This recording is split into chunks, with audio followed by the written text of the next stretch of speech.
Bonsoir Dofla, bonsoir le chat, salut Misaï, le pseudo est imprononçable. Le débat, il sera lancé vers 21h les mecs, 21h, 21h30 à peu près. Voilà. Duhamel, c'est le face à Duhamel.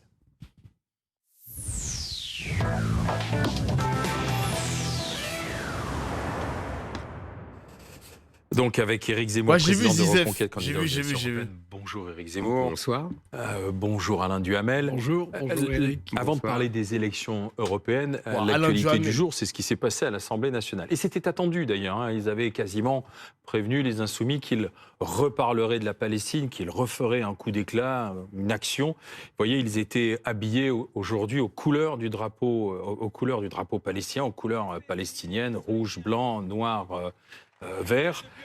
Et au moment où, de l'autre côté de l'hémicycle, on mettait les écharpes bleu, blanc, rouge, eh bien, c'est le drapeau palestinien qui est de nouveau sorti par Madame Rachel Keke, c'est en haut à gauche de l'écran. Rachel Keke. Voilà, suspension de séance derrière, et les Insoumis ont prévenu, ils remettront ça régulièrement pour faire avancer la cause palestinienne, obtenir un cessez-le-feu notamment. Qu'est-ce que vous en pensez, Alain ? Bon, que ça m'étonnerait que ce soit cette méthode qui fasse avancer les négociations et qui change quoi que ce soit. C'est de la théâtralisation, c'est de la gesticulation. Alors, tout ça, merci Aiden. La NUPES, costumée de telle façon que ça ressemble au drapeau palestinien, je dirais que je trouve que dans le genre, c'est plutôt bien joué. En revanche, que Rachel Keke ressorte un drapeau, etc., franchement, non seulement c'est inutile, mais c'est nuisible.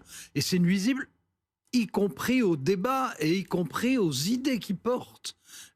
Tout ça, nuisible, ça a un effet, non pas du tout sur la guerre, hein, ni directement ni indirectement. Mais en revanche, on a un sur la France, qui est que ça creuse un peu plus des communautés les unes contre les autres, des familles politiques les unes contre les autres. Et je trouve qu'en ce moment, on n'a pas tellement besoin de ça. Éric Zemmour. Jean-Luc Mélenchon a une stratégie claire, simple, qu'il poursuit avec opiniâtreté et obstination. Il veut arriver au second tour en 2027 grâce au vote arabo-musulman. Pour cela... Voilà, les gars, j'aurais dû lancer le chronomètre. Il est prêt à tout. Il a en tête des chiffres très simples. En 2022, il a raté le second tour à 300 000 voix près. Or, 69% seulement, selon un sondage IFOP, dans Le Pèlerin, des musulmans ont voté pour lui, avec une participation de 54% des musulmans. Donc il se dit, c'est très simple, il faut qu'il y ait 80% des musulmans qui votent pour moi, avec une participation de 80%. Il le dit lui-même d'ailleurs, dans la novlangue de LFI, il dit il faut faire voter les quartiers populaires. Quartier populaire, dans la novlangue LFI, ça veut dire quartier islamisé. Donc à partir de là, tout islamisé, est bon, et tout sera bon.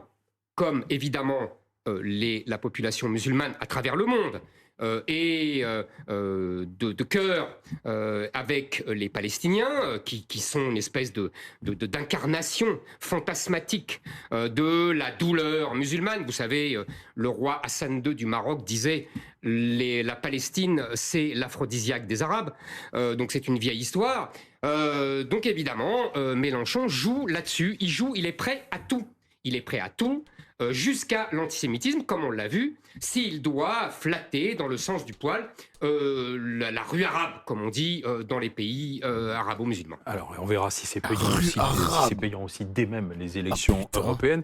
Parlons de ce scrutin, Alain Duhamel, et de la liste Reconquête. C'est la dernière chance pour Reconquête, ce scrutin ? Je ne dirais pas c'est la dernière chance. S'ils n'atteignent pas 5%, c'est une grosse défaite, c'est évident. S'ils restent à la hauteur qui, en gros, leur est donnée en ce moment, c'est-à-dire 6%, donc s'ils ont une poignée de députés, une demi-douzaine... J'espère que ça va être revu à la baisse, les sondages sur Reconquête. Les gars, si Reconquête on passe 5% dimanche, c'est tellement une victoire aussi pour nous, les gars. Il faut 4%, je vais tellement rire jusqu'aux larmes, putain. Je dirais que ça à côté du mammouth, ça va bien, du Rassemblement national, il reste une gazelle. Bon, une gazelle assez pugnace. Mais il continue à avoir un rôle. Marine Le Pen, telle qu'elle est partie, je ne dis pas que ça se passera comme ça, mais telle qu'elle est partie, d'une part, elle est sûre de gagner les élections européennes. D'autre part, elle sera en bonne position pour être au second tour au minimum pour être au second tour de l'élection présidentielle. Mais l'élection présidentielle, c'est pas la proportionnelle comme les européennes. L'élection présidentielle, c'est un scrutin majoritaire. Et pour un scrutin majoritaire aux élections présidentielles, à ce moment-là, elle aura besoin d'alliés. Et moi, je prends le pari, si elle est au second tour, qu'elle tendra la main à la fois à Reconquête et aux Républicains. Je ne sais pas si les uns et les autres marcheront, mais je suis à peu près persuadé qu'elle le fera. Mais ça veut dire que si vous êtes en dessous de 5, c'est terminé Reconquête, l'aventure politique. Putain, on est monté un peu encore, hein. On est monté à 8,5%, Marie Toussaint 7%, donc ils sont quand même à 5%, ils ont perdu des points. 6,5% pour François-Xavier Bellamy. Si on voit ces partis-là à la baisse, bah les gars, ça dépasse pas les 5% pour les deux et j'en suis content les gars. Hein. J'en suis content. Hein. Par contre, Glucksmann 13%, j'ai vu les gars, j'ai vu. Toujours un mystère les mecs. Ça restera toujours un mystère pour moi, putain. Et pour vous, Éric Zemmour ? Ah là là. Écoutez, d'abord, nous ne serons pas en dessous de 5 et il n'y a aucune raison que l'aventure politique de Reconquête se termine. Vous savez, nous avons des convictions, nous avons des idées. Quand j'ai fondé ce parti il y a 2 ans... il n'y a pas d'opposition sur le plateau, non. Non. Donc là, je pense que nous en aurons. Nous en aurons au minimum, effectivement, 5 ou 6. Je pense peut-être plus. Ce sera un succès formidable parce que c'est un parti qui n'a que 2 ans d'existence. Ça, c'est une chose qu'il faut bien avoir en tête et c'est pas Alain Duhamel qui va me dire le contraire. Maintenant, évidemment, vous comparez tout de suite avec le Rassemblement national, ce qui est tout à fait légitime. C'est normal, hein ? C'est tout à fait légitime.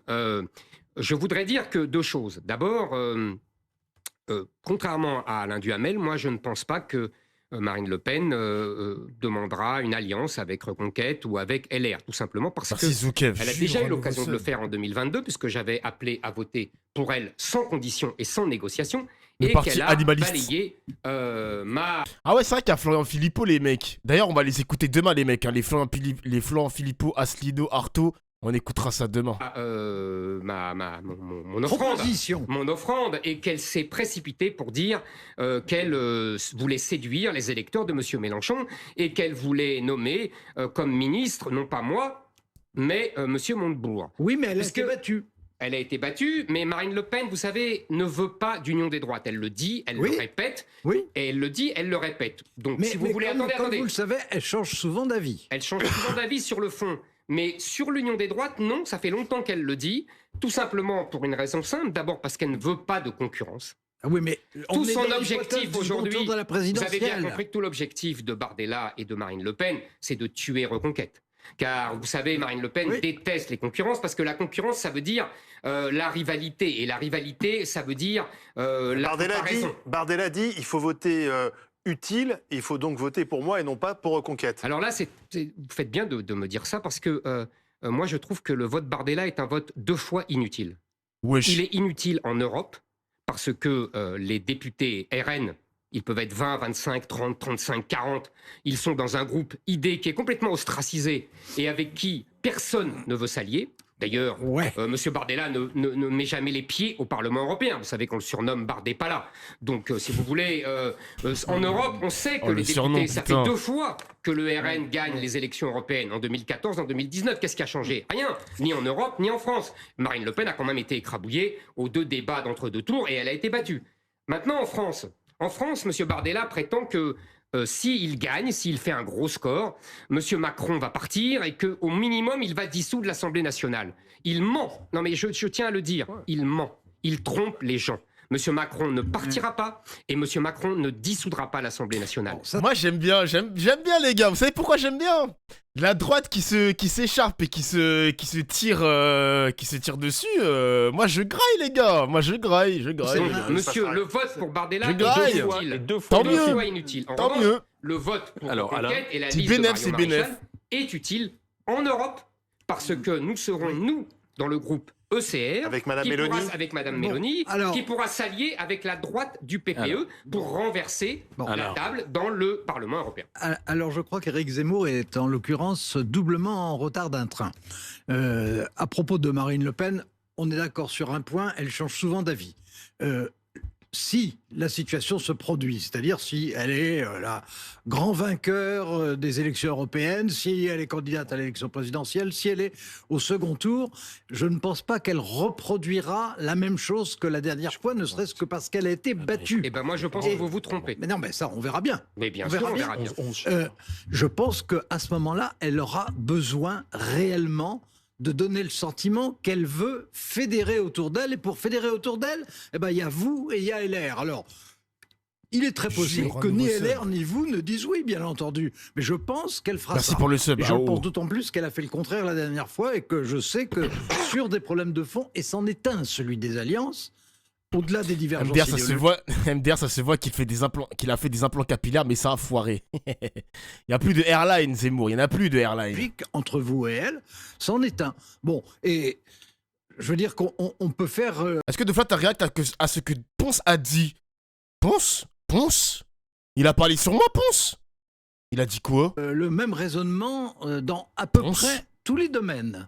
Autrement dit, au Parlement européen, vous avez raison de dire que pour l'instant son groupe est isolé, que si vous avez vos députés, vous serez membre d'un groupe qui est plus puissant, avec le président du Conseil italien, et qui a des alliés, Madame et qui Meloni, peut avoir des alliés, etc., etc. Attends, on va avancer un petit peu pour Zemmour là, on va plus écouter Zemmour que Monsieur Alain Duhamel, ça y est frère. Pas cru. Alors ça, je pense mais ça prouve à quel point. Ça prouve à quel point Marine Le Pen s'est soumise au système dont Marine Le Pen, Alain Duhamel est l'incarnation la plus brillante et la plus intelligente. Mais c'est logique. Tout cela est d'une logique et d'une cohérence implacable. Au-delà de l'ironie, l'idée de me faire en quoi que ce soit proche d'elle, tout le monde sait très bien que je suis exactement à l'opposé. Alors, permettez, Éric Zemmour et Alain Duhamel, puisqu'on est sur les élections européennes et que vous vantiez aussi votre jeune parti, vous le disiez tout à l'heure. Alors, est-ce que justement les jeunes peuvent aller vers un jeune parti? Les jeunes voter Reconquête. Ouah, des fois, même tout le temps les gars, quand on regarde les meetings de Zemmour, quand tu vois les photos qui circulent sur internet, c'est que des vieux ma gueule. Hein. C'est que des vieux frères. Le vote des jeunes, et c'est avec vous François Gapillan. Précisément radiographé. What? Attends, il y a un mec qui a posé une question trop bizarre. Là, si c'est pas indiscret, tu votes qui? Macron? Moi, voter Macron? Moi, voter Macron? Mais vous êtes fous, les gars. Non, vous êtes fous. Ça, comment est-ce que votent les jeunes aujourd'hui? Je suis mort. Je me suis penché sur le vote des 18-24 ans, précisément. Les 18-24, c'est vous, les mecs. C'est vous. La tribune dimanche. 45% d'entre eux se disent tout à fait certains de se rendre aux urnes dimanche. Lors du précédent scrutin européen, 32% des 18-24 ans avaient voté, d'après... J'ai quasiment rempli mon objectif, les mecs. Hein. S'il y a plus de jeunes qui votent pour 2024 par rapport à 2019, c'est bon, j'ai rempli mon objectif. Hein. Le sondage jour de vote d'Elab, sachant qu'en 2019, à l'échelle européenne, les moins de 25 ans avaient été plus nombreux à voter qu'auparavant, plus 14 points tout de même, d'après une étude commandée à l'époque par le Parlement européen. Mais pour qui votent ces jeunes alors quand on regarde les intentions de vote les comparaisons, des 18-24 ans, dans le dernier sondage IFOP publié... Non, vas-y, il y a plus de jeunes qui votent, mais ça vote RN, mais... TikTok, c'est puissant quand même, les mecs, hein. Ça dépend pour qui. Bah, on a la réponse, les mecs, c'est le RN. On a la réponse. Putain! Non! Putain, c'est grave, wesh! Les 18-24 sont à fond sur Bardella. C'est la puissance de TikTok. Je suis désolé, les mecs, c'est TikTok, encore une fois. Hein. Et hier, la liste RN arrive largement en tête avec 24%. Elle n'avait recueilli que, entre guillemets, 12% des voix. La majorité, elle, dégringole. C'est peu de le dire, même s'il faut rester prudent, évidemment. 5% des 18-24 ans envisagent de voter pour Renaissance dimanche, quand Reconquête, à titre de comparaison, enregistre 7%. Il y a 5 ans, l'AREM avait obtenu 20% des suffrages des jeunes électeurs, qui, juste après le RN, privilégie la France insoumise, avec 21% d'intention de vote, contre 13% des voix. Ah bah d'accord, ok. On est de 24 à 21%, donc il y a vraiment un duel LFI-RN chez les jeunes, quoi. Ok. En 2019. Intéressant aussi d'observer que le PS et Place Publique, qui avait fait 5% en 2019... C'est des intentions, les gars, oui, c'est des intentions. Obtiennent 12% d'intention de vote chez cet électorat, toujours d'après IFOP. Sens inverse, si je puis dire, chez les écologistes, 8% d'intention de vote chez les 18-24 ans. Ils avaient recueilli 15% des suffrages. Est-ce que les jeunes sont climato-sceptiques ou pas? Putain, ouais, ils sont à 8% maintenant, les écologistes. En 2019, mais rien n'est joué, bien sûr. Voyons Enfin, quel regard cette jeunesse porte sur certaines mesures proposées cette année par telle ou telle liste, d'après le dernier sondage Elab. Bon, merci pour les taxations et tout. Ok, on a compris. Double frontière. Ah ouais, double frontière, les vieux, ils sont pour de fou. Double frontière, ouais, c'est ça. Alors, la Jordan Mania touche aussi Marine Le Pen. Attends, je regarde. Et ensuite, c'est mis sur les réseaux sociaux, regardez. Je suis très gêné à l'idée d'examiner mon truc devant une salle vide. On est là. Ok. Jordan. Ok. Jordan, est-ce que tu veux m'épouser? Wesh, Marine. Vous pourriez crier Marion. Wesh, Marine. Hey, yo. Wesh, Marine, contrôle ton jeu, ma gueule. Ouais, c'est quoi ça? Oh, le malaise. Oh, les gars, j'étais pas bien. Wesh. Oh, Marion. Et ensuite, c'est vraiment Marine Le Pen, là. Réseaux sociaux. Ça se passe aussi bien entre vous que ça se passe bien entre... Attends, je vais aller voir, il a fait combien c'est sûr, ce TikTok, il a fait masse vues. Bardella. Est-ce que ce TikTok, il a percé ou pas? Il l'a supprimé? Bah, il est pas sur TikTok, Marine là. Le Pen et Jordan Bardella. Ah oui, ça se passe même... Cachez votre enthousiasme. Hein. Comment? Cachez votre Non, enthousiasme. je regardais... Je Il n'y a pas sur TikTok, hein. Il n'y a pas, wesh. Mais donc j'étais un peu... Décontenancé. Concentré, ouais, décontenancé, exactement. Enfin, bon. Et tout va bien avec Marion Maréchal? Écoutez, je suis venu chez vous il y a 2 mois et j'ai été d'une franchise absolue. Je vous ai dit, on s'entend très bien, humainement, 1. 2, sur le fond, on est d'accord sur tout et je pense que nous sommes le parti qui a le plus d'unité sur le fond. Allez voir à LR où ce pauvre bel ami est le seul à penser ce qu'il pense. Et je ne parle pas de la gauche et même du Rassemblement national où ils disent tout et son contraire. Nous pensons la même chose et nous disons la même chose. Mais, je vous l'avais dit, nous avons un désaccord stratégique qui est comment on affronte le Rassemblement national. Moi, je pense qu'il faut attaquer le Rassemblement national et qu'il faut dire exactement nos désaccords, les dire le plus... Ouais, attaque le RN, s'il te plaît, attaque le RN, split les votes, Zemmour, split les votes, et en espérant que ça va booster la gauche, split. Moi, dès qu'il y a du split, les gars, je suis content, hein. Dès qu'il y a du split, je suis content. C'est pas comme si Zemmour, il va être au second tour ou va dépasser les 15% aux prochaines présidentielles. Moi, je veux qu'il split encore les votes. Haut et le plus fort possible pour que les gens entendent. Parce que les gens n'y croient pas. Quand je leur dis, par exemple, que le Rassemblement national va donner le RSA aux étrangers... Comme quoi, il y a des divisions aussi au sein de la droite. C'est bien, c'est bien. Mais vous n'avez pas réglé ce désaccord stratégique? Je note... Depuis 2 mois, donc vous n'avez pas réglé ce... Mais si, justement, c'est ce que j'allais vous dire. Je note que hier, par exemple, dans le Figaro, Marion Maréchal a donné... Non mais, Marion Maréchal, dans le Figaro d'hier... Sus intéressant. C'était parce que j'ai vu Marine Le Pen. Marion Maréchal a donné nettement tous ses désaccords avec le Rassemblement national. D'ailleurs... Donc elle s'est rapprochée de votre stratégie. Elle est partie du Rassemblement national parce qu'elle n'était pas d'accord et sur la ligne économique, puisqu'elle trouve Marine Le Pen socialiste, et parce qu'elle veut lutter contre le wokisme et pas Marine Le Pen, et donc vous l'avez convaincue. Et parce qu'elle pense, que l'islam n'est pas compatible avec la République française et que le grand remplacement est une réalité, non pas une théorie complotiste. Voilà. Marion Maréchal, un jour, elle rejoindra sa tante. Écoutez, je pense que sur le fond, Éric Zemmour et Marion Maréchal Le Pen, c'est aussi proche que ça peut l'être. Aussi proche que 2 personnes qui pensent par elles-mêmes peuvent l'être. Bon, maintenant, Marion Maréchal Le Pen, comme elle le dit, c'est la famille d'abord. Et elle a, avec sa tante, des relations qui ont quand même été fluctuantes, pour ce qu'on en sait, mais qui aujourd'hui, apparemment, sont stabilisées. Bon, donc... Inévitablement, elle ne peut pas regarder Marine Le Pen comme Éric Zemmour regarde Marine Le Pen. Ça n'est pas possible. Ça ne veut pas dire qu'il y aura des conséquences politiques à ça, mais la réalité, c'est qu'on n'en sait rien. Et moi, je voudrais revenir quand même d'un mot, parce qu'on nous a montré toute une série de tableaux, et puis on n'a pas eu l'occasion de dire un mot là-dessus. Sur le vote des jeunes. Oui, non, mais quand même, parce qu'il y a eu pas... Attends, on va avancer, parce que ça y est, frère. Il est vieux, le papy, là. Dans un sens anti-européen. Et je dirais que ça, c'est une terre offerte aussi bien à Marine Le Pen qu'à Éric Zemmour. Moi, je pense que ce n'est pas anti-européen, c'est anti-Union européenne. Et anti ce qu'a fait la Commission européenne depuis des années. La Commission européenne a pris le pouvoir en Europe et elle impose, on parle de fédéralisme, mais c'est bien au-delà, elle impose une sorte de jacobinisme et elle centralise tous les pouvoirs et même parfois en sortant des traités. Il faut absolument remettre la Commission dans son lit et pour cela la supprimer et la remplacer par un secrétariat des États. Alors attendez, parce que je vous propose un autre thème parce qu'on est obligé de faire très attention au temps de parole. Est-ce qu'on peut vraiment se fier aux sondages ou c'est du chiquet? Les sondages montrent juste une certaine tendance, mais évidemment les mecs, ça a été prouvé plusieurs fois que les sondages, tu regardes les sondages au présidentiel comparés au vote réel, il y a un gap sur les chiffres, je t'invite à les comparer, mais ça montre quand même une certaine tendance. Et c'est approximatif, quoi. Alors attendez. Je réponds quand même, parce que... Oui, mais c'est parce qu'il y avait la question... parole aussi. D'accord, mais d'abord, ne parlez pas, comme ça, il n'y aura pas de... Nous, on n'est pas décomptés. Ne parlez pas, mais wesh. Ça manipule l'opinion, oui, ça, je suis d'accord aussi, Wolf.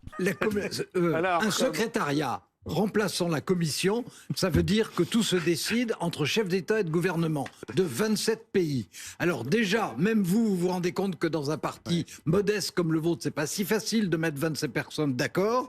Et entre chefs d'État et de gouvernement, il n'y a aucune chance. Et on s'apercevra qu'avec la règle de l'unanimité, qui reste valable dans beaucoup de domaines, ça ne peut pas marcher, votre idée de la Commission. Et alors l'idée... Dans ce cas-là, il faut faire comme la proposition de M. Balladur, que vous avez connu très bien. Que je connais toujours. Et à moi aussi. Et qui proposait les cercles concentriques. Ça veut dire que d'ailleurs ça existe déjà. Tous les pays ne sont pas dans tout. Tous les pays ne sont pas dans l'euro. Tous les pays ne sont pas dans Schengen, etc., etc. Ce que vous êtes en train de proposer, c'est votre droit. Ce que vous êtes en train de proposer, c'est une désagrégation de tout ce qui arrive. Puisqu'on parle des propositions de reconquête, il y en a une à vous soumettre. Et on va faire le parallèle avec le Rassemblement national. C'est le contrôle de l'immigration. Rassemblement national, on propose la double frontière. Du côté de Reconquête, c'est la triple frontière, Alain Duhamel. Oui, alors, quand vous bientôt la quadruple frontière, peut-être. La double frontière de Marine Le Pen, je vous ai dit que je n'y croyais pas un instant. Et maintenant que vous m'interrogez sur la triple frontière, je vous dirais que je ne crois pas un instant que ça puisse marcher. Eh bien, vous avez tort, je vais le démontrer. Attendez. Alain développe et vous répondez. Je vais expliquer pourquoi. Je vous en prie. Alors, vous n'êtes pas décompté, donc je m'en moque.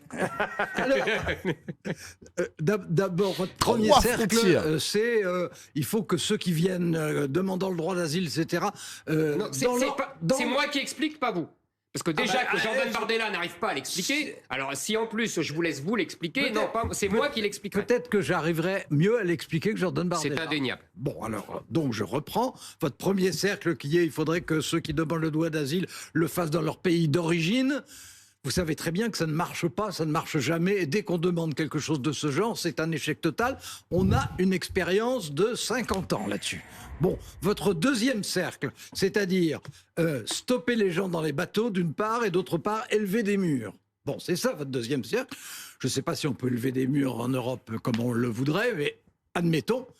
En tout cas, stopper des bateaux. Vous ne stopperez jamais des bateaux de gens qui sont prêts à mourir pour avoir une chance d'arriver en Europe. Vous n'y arriverez pas. Et d'ailleurs, quand Madame Meloni, qui est votre partenaire, quand Madame Meloni se faisait forte d'y réussir, depuis qu'elle est présidente du Conseil, elle y échoue. Elle n'empêche absolument pas les bateaux d'arriver. Quant à votre troisième cercle, c'est-à-dire de faire du contrôle aux frontières de la France, avec une file pour les Européens, membres de l'Union européenne, c'est ça que je veux dire. Ah, ça c'est Bardella qui avait proposé ça. Autres, là, comme vous avez des lectures, même si vous avez des idées qui ne sont pas forcément les meilleures, mais vous avez des lectures qui sont souvent bonnes. C'est kafkaïen.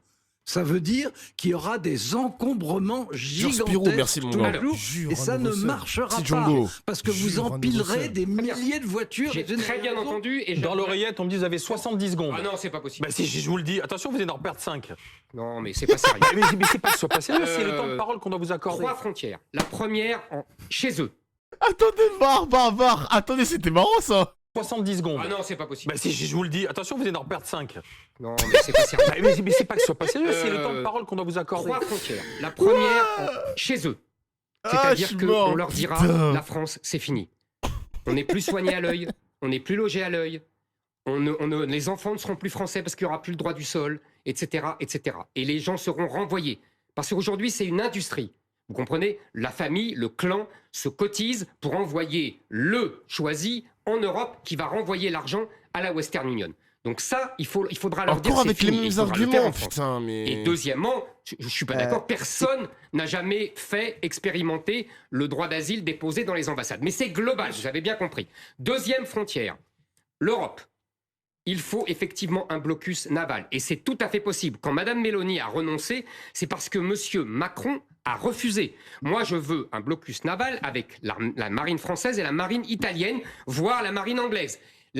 J'ai demandé à des spécialistes et à des marins. Oui. La technologie d'aujourd'hui permet de voir à la lunette, si j'ose m'exprimer ainsi, dès qu'un migrant met un pied dans l'eau. Alors, vous n'allez pas me faire croire que la marine française et italienne ne peut pas bloquer au départ. Il n'y aura plus de départ. Deuxièmement, attendez, laissez-moi parler. Deuxièmement, 70 il y a secondes, une chose de bien aujourd'hui faite par l'Union européenne, c'est l'argent qu'elle donne aux pays comme la Tunisie ou l'Égypte pour arrêter eux-mêmes les migrants. Ça marche très bien, puisque Mme Meloni a vu le taux d'arrivée à Lampedusa baisser de 70%. Troisième frontière, la frontière physique. Vous avez tout à fait raison, je rappelle que c'est exactement ce que vous faites au péage d'autoroute. Vous mettez et ça roule très vite. Et ça roule très vite. Non. Maintenant, je vais vous dire, monsieur Duhamel, je pense que les Français, entre des embouteillages et 200 coups de couteau par jour, choisiront les embouteillages. Merci Éric Zemmour, vous avez respecté votre temps. Merci à vous. Wesh, la punchline. Les Français préfèrent les embouteillages que les coups de couteau. Wesh, la punchline. Merci Alain Duhamel. What the fuck. Allez, je vous laisse la conclusion.